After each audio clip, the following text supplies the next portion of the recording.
My stepmother was great at first, but then she started poisoning me. My mom dying was the single most devastating thing I ever experienced. I loved her so much. I think it was down to my dad being so cold and distant, and my mother always being there to give me what I craved from my father. We had only just buried my mom. He didn't even wait a month.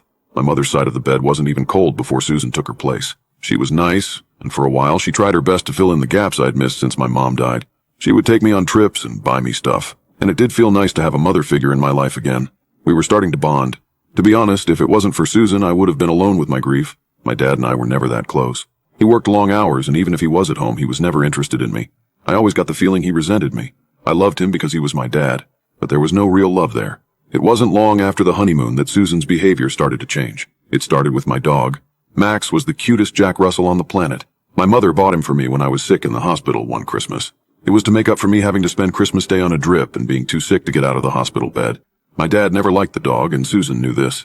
They argued about him constantly, and after a very heated argument, I woke up to find my dog gone. When I asked Susan about him, she snapped at me and told me my dad hated the dog, and that was it. That was the first time I'd seen a different side to her. I was sick a lot as a kid. The doctors never found a reason for it. So when I started getting sick again, I didn't think much of it. When my dad cooked for us one evening, I was struggling to eat due to the pains in my stomach, so I was just sitting there picking at my dad's lumpy potatoes. This must have annoyed Susan, who was glaring at me from the other side of the table. "If you're not going to eat, you can starve up in your room," she shouted as she picked up my plate and smashed it off the ground. After that night, her behavior completely changed.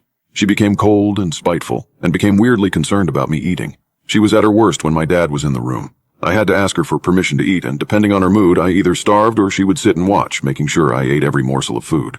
It felt like she was unraveling. Her mental stare seemed to get worse as the months progressed. She became paranoid and started asking me strange questions about how I was feeling. She would ask about how I felt toward my dad and how he felt towards me. I was starting to get sick.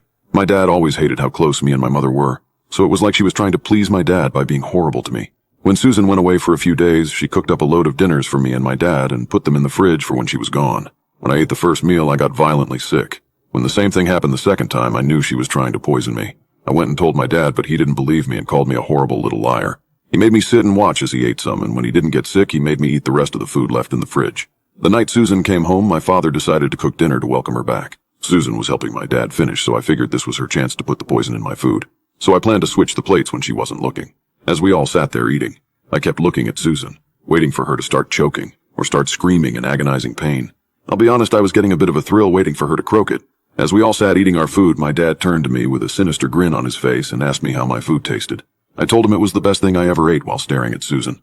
Then my dad let out a gut-wrenching scream. Holding his throat, he fell to the floor, gasping for breath. I watched in disbelief as my father quickly succumbed to the poison he thought was in my dinner. Susan looked at me and gave me a friendly smile. I couldn't know for sure if he was trying to poison you, so when I went away, I had the food tested. "How did you know he was poisoning me?" I asked. "When I fed Max some of the food you left on your plate, he got sick. When I brought him to the vet, they told me he was poisoned. He should be okay in a couple more days. Now eat up and we can have ice cream later."